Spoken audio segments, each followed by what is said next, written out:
the tense standoff between a U.S. senator and a British guard. Welcome to our channel. We're so excited to have you here for today's story. Before we dive in, we'd love to hear from you. Let us know in the comments where you're tuning from. Your thoughts mean the world to us, and we can't wait to connect with all of you. Don't forget to hit that subscribe button so you won't miss tomorrow's special story. Trust us, it's one you won't want to miss.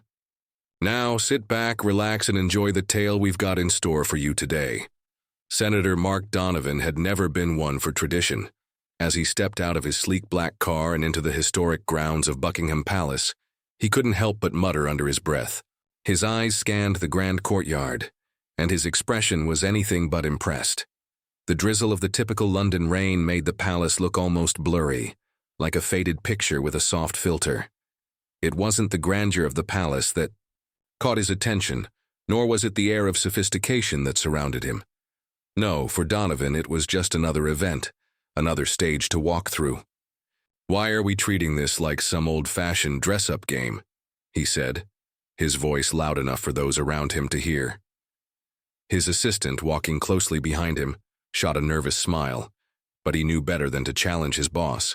They were there with a group of politicians from various parties, all gathered to meet with top British officials, discuss global defense issues, and talk about everything important happening in the world. But to Donovan, the ceremony, the uniforms, and the orchestrated marching felt like a spectacle rather than meaningful work.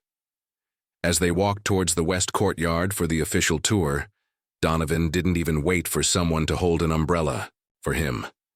His hand fidgeted with his dark coat, the other adjusting the little American flag badge on his lapel. He wasn't even listening to the palace official explaining the changing of the guard. Instead, he muttered under his breath, just loud enough for his assistant to hear, "You know what doesn't make an army stronger? Showing off. We've got real soldiers. What have they got? A parade team in silly outfits." His assistant wisely chose silence, as the tension in the air began to rise. As the group continued their walk, Donovan's eyes drifted toward the King's Guard, standing far off in the courtyard, perfectly still. Their red coats stood out vividly against the gray morning sky, the massive bearskin hats towering over their heads. They looked like statues, still, immovable, lifeless. To Donovan, it was a bit like a scene from a history museum, something out of place in the modern world. "Just get this silly show over with," he sighed, almost under his breath, but loud enough for those around him to hear. What he didn't know, though, was that he was about to experience a moment that would change the way he saw things forever. Lance Corporal Jack Anderson, a 31-year-old decorated combat soldier, stood tall and still, like a monument to British military history. His uniform, perfectly ironed and spotless, seemed almost untouched by the damp air. His hands rested gently on his rifle, and his gaze was locked forward, unwavering. He had stood there for over an hour, with not a single movement, not a blink of his eyes. To the casual observer, he might have seemed like a fancy decoration, but for those who knew the true essence of military discipline, Anderson was anything but a figurehead. Anderson's training and experience were second to none. Born in Devon, he came from a family with generations of military service. His career had taken him to Iraq, to Estonia, and through some of the toughest assignments NATO had to offer. His reputation as a steady and reliable soldier was known far and wide. It was no wonder he was chosen for ceremonial duty. He had earned it through years of service and sacrifice. As Donovan walked through the courtyard, his eyes landed on Anderson. He couldn't help but notice the complete lack of movement, no shifting of feet, no twitching of fingers, nothing. "That fellow's not even blinking," Donovan remarked, his voice dripping with disdain. His assistant nervously shifted behind him, not knowing how to respond. Donovan's curiosity about Anderson's stillness seemed to grow, and before long he was drifting off the path, clearly intent on provoking the guard. "Look at this chap," Donovan continued, a smug smile on his face. "A soldier, they tell me. Looks more like he's auditioning for a spot in Madame Tussauds." He was getting closer now, stepping into Anderson's personal space, his tone growing louder and more confrontational. The crowd began to notice some people glancing around, unsure of what was going on. A few nervous chuckles rippled through the tourists, but it wasn't long before those chuckles turned into uneasy silence. Anderson, however, didn't move an inch. He was unshaken, unmoved, and completely focused on his duty. And then Donovan took it too far. He stepped even closer to Anderson, blocking the soldier's view of the rest of the courtyard, and made a direct challenge. "You ever actually been in a proper scrap, Corporal? Or are you just here to look pretty for the tourists?" The atmosphere shifted immediately. The crowd tensed. Even the veterans standing nearby could feel the shift in the air. They knew what was happening, and they weren't pleased. But still, Anderson didn't budge. His gaze remained fixed ahead, his body unmoving, a testament to the discipline and professionalism that had been drilled into him over years of service. What happened next would not only silence the courtyard but would also teach Donovan and the onlookers a lesson in respect, discipline, and the power of silence. The tension in the courtyard was building, and everyone could feel it. As Senator Mark Donovan stood there, eyes locked on Lance Corporal Jack Anderson, something in the air shifted. Donovan, known for his loud personality and quick tongue, thought he had already won the silent battle. He had stepped closer, crossing the invisible line that separated a tourist from a soldier on duty, his words dripping with mockery. But Anderson, the 31-year-old combat veteran, remained utterly still.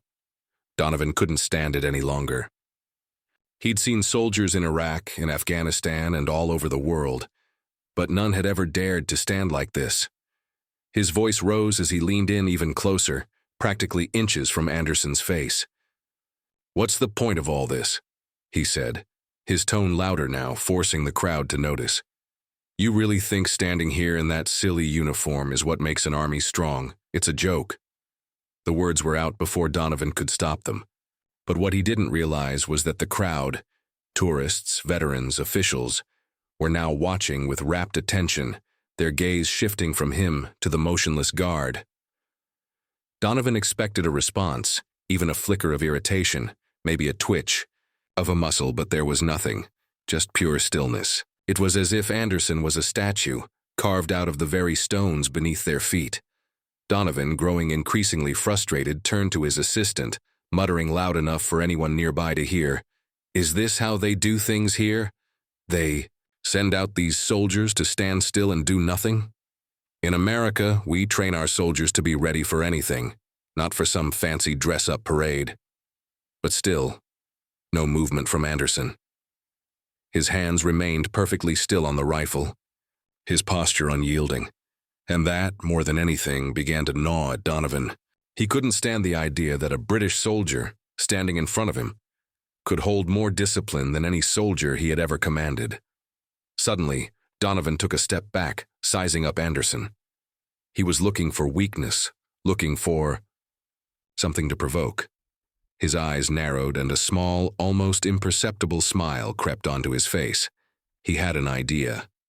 "You know, this whole thing doesn't even make sense," Donovan said, still speaking loudly enough for the surrounding tourists to hear. "That hat, that rifle, it's all just for show, isn't it? I mean, seriously, who thought wearing that ridiculous headpiece was a good idea? Looks like something out of a bad Napoleon movie." As Donovan spoke, he began to walk in a slow circle around Anderson, examining him like an object in a museum. His words dripped with sarcasm, and he felt a sense of triumph growing inside him, convinced that he had broken the soldier's composure. But to his shock, Anderson didn't flinch, not even once. It was like he was untouchable, impervious to the ridicule and the mockery. And that was the moment the tension escalated from uncomfortable to explosive. The crowd was now whispering among themselves. Some, like the tourists, were looking at each other with confusion, unsure whether to laugh or be appalled by Donovan's behavior. Others, the veterans in the crowd, stood straighter, as if they knew something was about to happen, something that would make them proud. Donovan's voice dropped to a near whisper, now intentionally loud enough for everyone to hear. "I think I've seen enough." What do you think, Corporal? I'd love to see you actually do something. Blink, salute, move, anything. Let's see if you can actually react to a challenge. At that moment, it felt like the whole courtyard held its breath.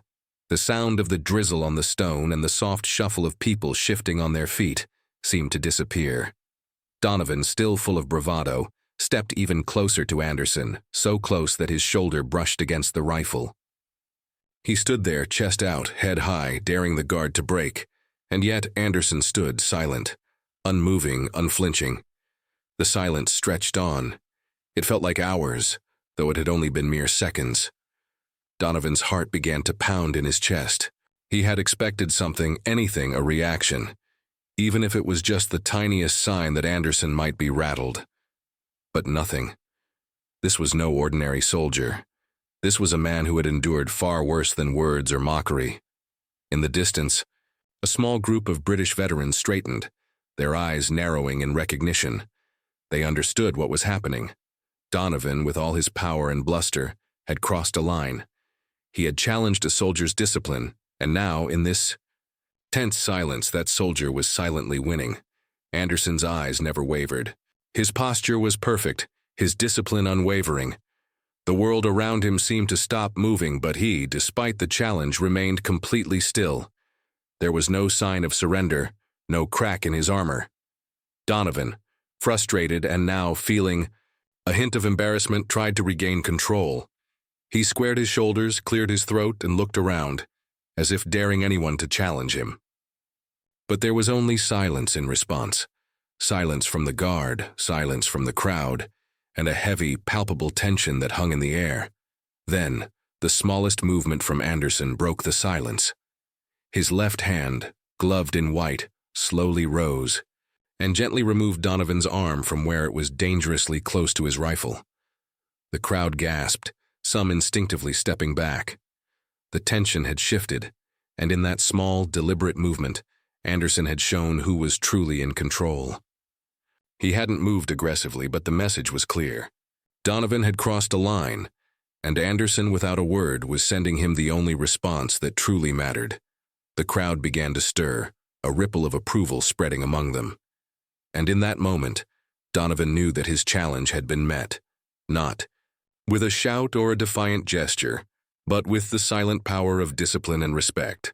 Anderson's calm, controlled voice finally cut through the silence. "Sir, you are in direct violation of Standing Palace protocol," he said, his tone as firm and precise as a drill sergeant's. "You must return to the designated visitor's path." The words echoed across the courtyard, and as Donovan stood there, his face flushed with a mix of frustration and realization, the crowd seemed to sense that something far bigger than a simple disagreement had just occurred. The tension in the air was almost unbearable now. Senator Mark Donovan stood there, stunned. His jaw clenched as he stared at Lance Corporal Jack Anderson, who remained as still as stone, his gaze locked forward, unmoved by the provocation. The crowd around them, a mix of tourists and veterans, was now silent. The once innocent sightseeing tour transformed into something much more profound. Donovan, still towering over the guard, felt the weight of his mistake pressing down on him. Anderson's response, though subtle, had been powerful enough to stop Donovan in his tracks. The slow, deliberate removal of his arm from Anderson's rifle was not an aggressive action. It wasn't a show of defiance. It was the quiet power of discipline and respect, something Donovan had underestimated. For a moment he thought he might still recover, that maybe he could assert himself, show that he was in control. But the longer he stood there, the more he realized that he was no longer the one calling the shots. "Did you just—" Donovan began, but his voice trailed off. The words were empty, meaningless in the face of the quiet authority standing before him. His bravado, the confident, cocky senator who had walked into Buckingham Palace with a sense of superiority, suddenly felt very small. The silence stretched out, thick and uncomfortable like the calm before a storm. The crowd was watching, their eyes flicking between the two men, sensing the change. The group of veterans who had been observing the scene stood straighter, their postures now mirroring the unwavering discipline of the guard. The soft drizzle that had been falling steadily over the courtyard seemed to stop mattering. It was as if time itself had paused, holding its breath, waiting to see how this standoff would play out. Donovan took a step back, his mind racing. The audience, those watching from a distance, the tourists, the veterans, they were all silent. Yet their eyes told a different story. They had seen what had just unfolded, and they knew what it meant. The senator, with all his political power, had crossed a line. He had attempted to provoke a soldier, to tear down the very traditions he didn't understand. But in doing so, he had only highlighted his own lack of respect for the things that mattered most: discipline, honor, and duty. But Donovan wasn't one to back down easily. His pride, his ego, both were flaring up now. The spotlight was on him, and he wasn't about to let it slip away, not without trying one last time. He straightened up, squared his shoulders, and looked Anderson in the eyes, his voice now full of defiance. "You know, in the U.S. military, we salute rank. We respect the chain of command. You're telling me a soldier like you can't even follow basic military protocol?" As he said the words, his eyes flicked to the crowd, searching for validation. But there was nothing but a heavy silence. He could feel the disapproval radiating from the onlookers. The tourists were whispering amongst themselves, unsure of what to make of the spectacle. A few exchanged glances, while others turned away, clearly uncomfortable. The veterans, though, stood frozen, their faces hardening. They had seen enough. They knew what this was, and they weren't about to let Donovan drag their traditions through the mud. The moment stretched on, every second. A test of wills. Donovan, a powerful U.S. senator, had tried to impose his idea of respect, his version of military discipline, on a soldier who had seen more battle, more hardship, and more honor than he ever would. And now, standing in the midst of this ceremonial courtyard, it was clear who had the upper hand.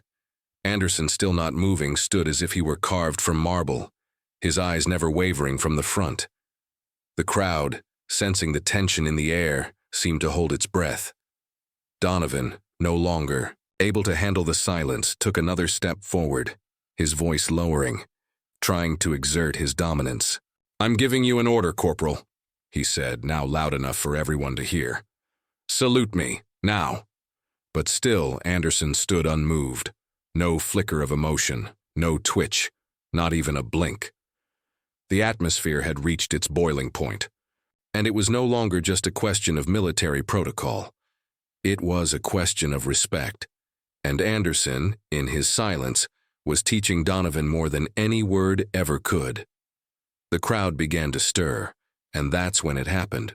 Anderson's hand, still gloved in white, slowly, deliberately, and without warning, rose. His fingers brushed against Donovan's arm, pushing it gently away from the rifle. The movement was so smooth, so precise, it looked almost rehearsed. The crowd gasped. The tension that had been building for so long now exploded in a quiet ripple of approval from the veterans, their pride for Anderson's unwavering discipline clear in their faces. Donovan stood there, momentarily stunned, his mouth hanging open. He hadn't expected this. He hadn't expected a response at all. Anderson, his gaze never leaving the front, spoke in a calm, controlled voice.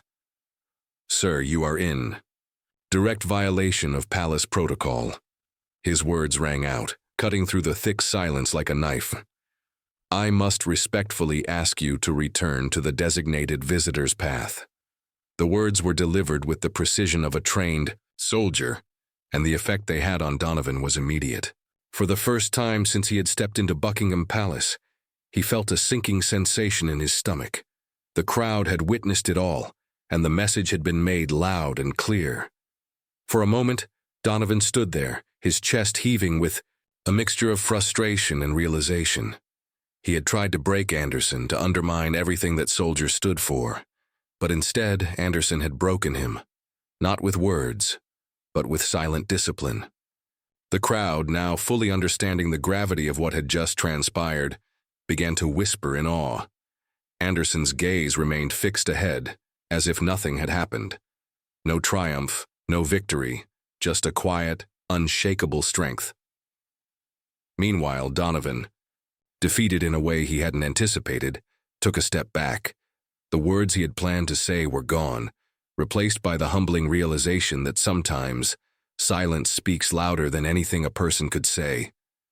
The crowd had shifted, an unspoken understanding passing through the group like a wave. The tourists, once confused by the strange exchange, were now quietly watching the unfolding drama. Even the schoolchildren, who had earlier whispered amongst themselves in wonder, had fallen silent. Their eyes were wide, their innocent curiosity replaced by an awareness that something important was happening right in front of them. They were no longer just observing a display of military ceremony. They were witnessing a moment of profound respect, discipline, and power. Senator Mark, Donovan stood frozen, his pride wounded, his sense of superiority slipping away with every second. He hadn't expected this. He hadn't expected Lance Corporal Jack Anderson to stand his ground with such quiet, unyielding authority. Donovan had been expecting a response, perhaps even an apology from the soldier. Instead, he had been met with silence so powerful, it had left him rattled and unsure of himself.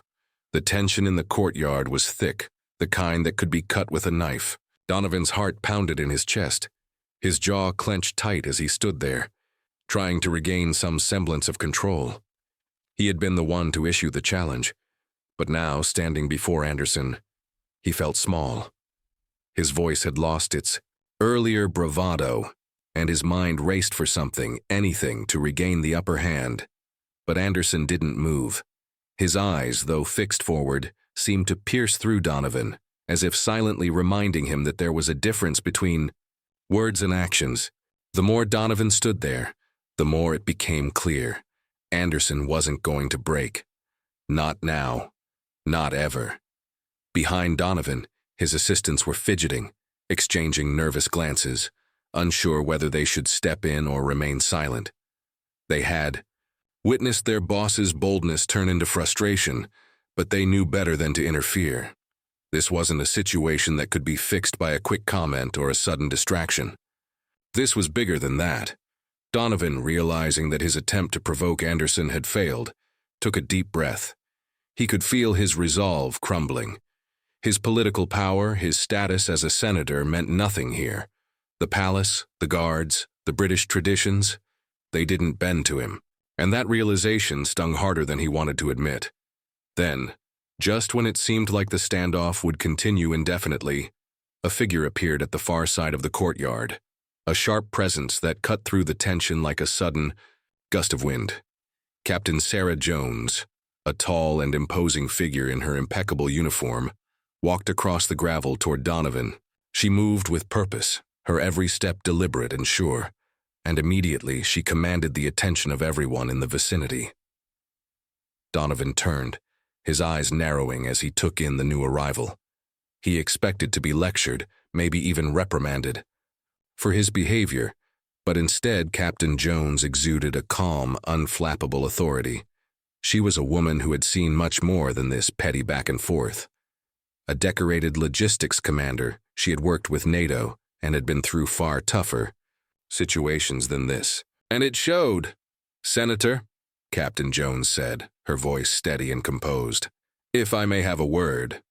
Her tone was polite but firm, and Donovan, now realizing he had no other option, straightened up and allowed her to guide him away from the now awkward scene. His assistants followed closely behind, their steps quick but unsure. Jones led him a few steps away from the gathering crowd. Her eyes never left him as she spoke, her words measured but packed with an unmistakable authority. "There may have been some confusion about the ceremonial protocol," she began, her hand sweeping through the air in a gentle but deliberate gesture. "You see, at Buckingham Palace the guards are sworn to protect the crown. Their authority, while on duty, supersedes that of any visitor, including elected officials." Donovan's eyebrows shot up, a mix of surprise and something close to disbelief. He hadn't expected this. He hadn't realized just how far his behavior had crossed the line. Captain Jones continued, her voice now even firmer. "Lance Corporal, Anderson, as you now know, is not just here to stand still and pose. He's a combat-decorated soldier. He's served on the front lines, and his training doesn't end when he steps into ceremonial duty. His duty to the crown is as real as any mission on the battlefield. The words hit Donovan hard. He had expected to be corrected, but he had never expected this level of respect for a soldier. He felt a deep unease stir within him. Captain Jones wasn't just defending the soldier's actions. She was speaking of honor, of a commitment that went beyond borders. She was giving him a lesson in humility, and Donovan, for the first time in a long while, found himself speechless. The respect you're referring to, Jones added, her gaze unwavering, is not about rank, Senator. It's about knowing when to be silent, when to listen, and when to respect the traditions that make us who we are. Donovan blinked, his chest tightening. The realization hit him harder than anything Anderson could have said or done. He hadn't been respecting the tradition of military duty. He had been challenging it, mocking it, like it was something to be dismissed. And now, here was this calm, collected woman telling him what he had failed to understand in the midst of his arrogance. For a moment, Donovan said nothing. The weight of his actions was starting to sink in. There was no comeback, no witty response. He had been put in his place, and there was no escaping it. Jones gave him one last look, her eyes reflecting a quiet but resolute authority, before turning to return to her post. As she walked away, Donovan watched her for a moment, then turned back to the scene before him. Lance Corporal Anderson stood where he had been all along, unmoved, his posture perfect, his rifle still in place. And, for the first time that day, Donovan didn't feel the need to challenge him anymore. Instead, he stepped back. It wasn't an apology, but it was a retreat, a quiet acknowledgement that sometimes silence was all that was needed to say everything that needed to be said. The crowd around them had grown almost palpable in its silence. Donovan stood there, still reeling from the words Captain Sarah Jones had just delivered. His chest tightened as the weight of the situation pressed down on him. He had come to Buckingham Palace expecting to be the one in control, the one who called the shots. But instead, he had been taught a lesson in humility, and it wasn't one he could easily shake off. Captain Jones's words echoed in his mind. The respect you're referring to isn't about rank, Senator. It's about knowing when to be silent, when to listen, and when to respect the traditions that make us who we are. The realization hit Donovan hard. For all his power, his influence, and his status, he had just been schooled by a soldier, a man who had seen real combat, who had been through situations that Donovan could never imagine. And now, he found himself standing in the aftermath of his arrogance, trying to make sense of what had just unfolded. But there was something else in the air now, something Donovan couldn't quite place. The tension wasn't over, not yet. He had been put in his place, but the crowd wasn't done yet. It was as if they were waiting for him to make a move, to respond, to either accept the lesson or continue the fight. The veterans around him had gone quiet, but their eyes were sharp, watching him closely, waiting to see what he would do next. For a moment, Donovan stood there, his hands clenched at his sides. He could feel the eyes of the onlookers on him, tourists, military personnel, even the schoolchildren who had once been fascinated by the ceremony now seemed to be caught in a strange sort of anticipation. It was as if they all knew something was about to happen, but they couldn't quite put their finger on it. And then it happened. A quiet ripple of movement in the crowd. One by one, the veterans began to step forward. The first was an elderly man, his chest covered in a tapestry of medals that told stories of a lifetime of service. He stood just beyond the rope barrier, his posture perfect, his face a mask of respect. Without a word, he raised his hand in a crisp, perfect salute. It wasn't loud. It wasn't a show. It was just a simple, dignified gesture. But to those watching, it was everything. The crowd seemed to hold its breath as the man held his salute, his eyes fixed on Lance Corporal Anderson, who stood motionless, as if nothing had changed. The salute wasn't for Donovan. It wasn't for any of the politicians in the courtyard. It was for Anderson. The soldier who had stood his ground with unwavering discipline, who had shown more respect in his silence than Donovan had in his words. And then another veteran stepped forward, a little younger this time, but just as deliberate. He raised his hand in the same respectful salute. Slowly, as if following an unspoken cue, others began to do the same. A Marine in his late 50s, one of Donovan's own security team members, stepped forward, his eyes meeting Anderson's for just a moment before he raised his hand. It wasn't an act of defiance. It wasn't even a protest. It was a quiet act of solidarity, of recognizing something bigger than themselves. The applause was tentative at first, a few hesitant claps, unsure of what was happening, but soon it spread through the crowd like wildfire. And that was when Donovan understood. This wasn't just a show of respect for a soldier.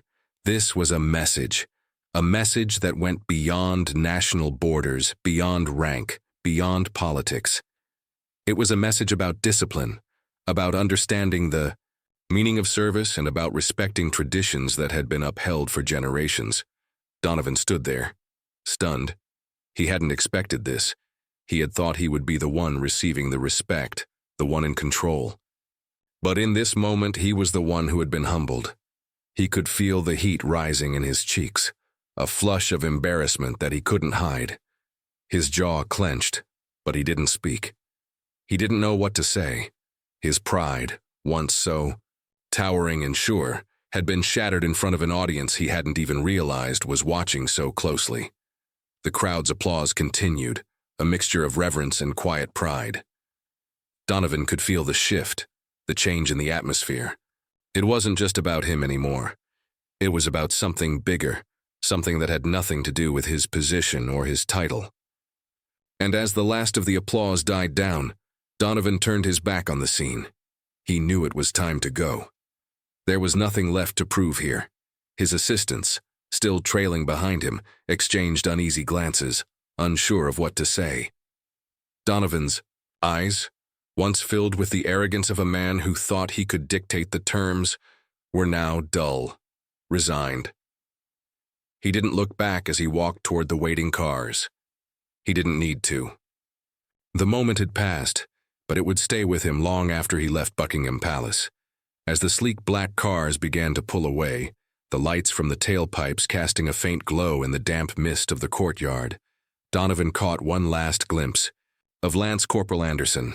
The guard stood exactly where he had been all along, unshaken, unmoved, a silent testament to the power of discipline and respect. And in that moment, Donovan understood.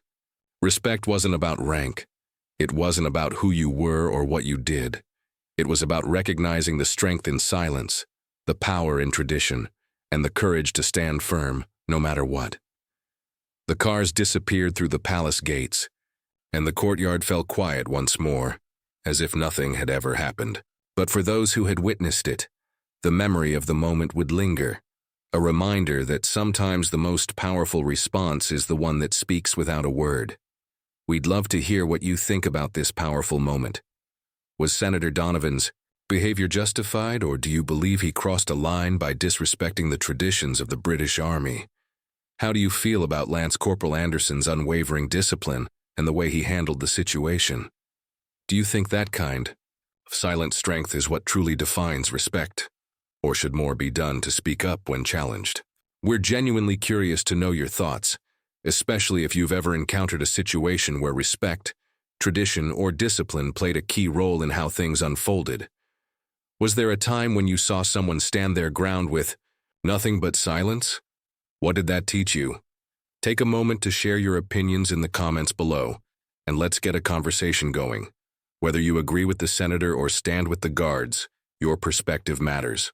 Don't forget to subscribe to the channel, so you never miss another compelling story just like this one. And if you enjoyed this, give it a like and share it with friends who might need a reminder about the power of discipline, respect, and tradition. We can't wait to read your thoughts.